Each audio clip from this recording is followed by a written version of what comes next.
ভেটকি মাছের নাম নিলে কিন্তু ভেটকি মাছের পাতুরির কথাই মনে আসে।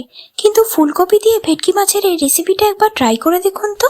কথা দিলাম, বুড়ো থেকে বাচ্চা সবাই বলবে খুব টেস্টি অ্যান্ড বহুত আচ্ছা।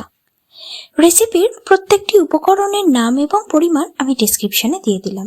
ভিডিওটি শেষ পর্যন্ত দেখার অনুরোধ জানালাম।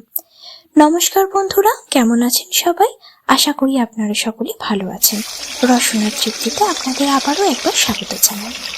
প্রথমে কড়াইতে সর্ষের তেল দিয়ে দিলাম। তেলটি গরম হয়ে যাবার পরে নুন হলুদ মাখানো মাছগুলিকে ভালোভাবে ভেজে নিয়ে একটি পাত্রের মধ্যে তুলে নিলাম। তারপর সেই তেলের মধ্যে দিয়ে দিলাম আমি ফুলকপিগুলিকে। উপর থেকে দিয়ে দিলাম 1 চা চামচ হলুদ গুঁড়ো এবং 1 চা চামচ নুন। তারপরে মিনিট 7 জন্য কপিগুলিকে ফ্রাই করতে থাকবো যতক্ষণ না পর্যন্ত এর কালারটা চেঞ্জ হয়ে একদম ব্রাউন কালার আসছে। অবশ্যই ওপর থেকে একটি থালা চাপা দিয়ে দেবেন, তাহলে দেখবেন কপির কালারটা একদম এইরকম চলে আসবে।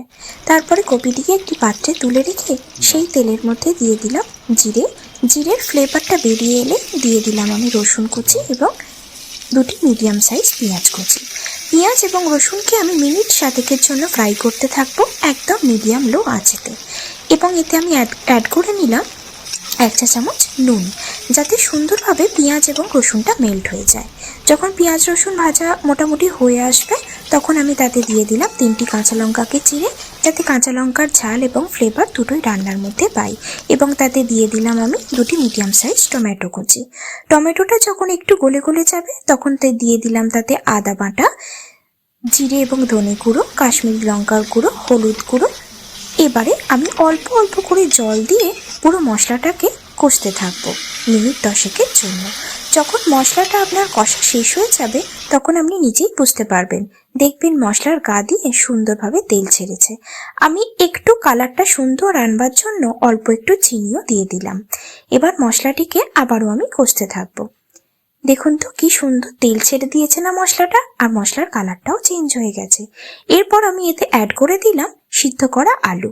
আপনারা চাইলে আলুগুলিকে তেলেতে ভেজেও অ্যাড করতে পারেন, তবে আমি খুব অল্প সময়ের মধ্যে রান্নাটি শেষ করেছি বলে আমি কিন্তু এখানে আলুগুলিকে সিদ্ধ করে নিয়েছিলাম।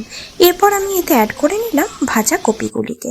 এরপরে আমি আলু এবং কপি এবং মশলা দিয়ে আমি ভালোভাবে কষতে থাকবো যতক্ষণ না পর্যন্ত কালারটা ঠিক এইরকম আসে।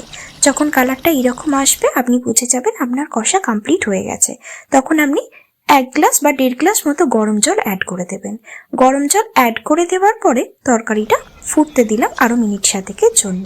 যখন তরকারিটা ফুটে উঠবে তখন ভাজা মাছগুলিকে দিয়ে আরও 5 মিনিট ফোটালাম।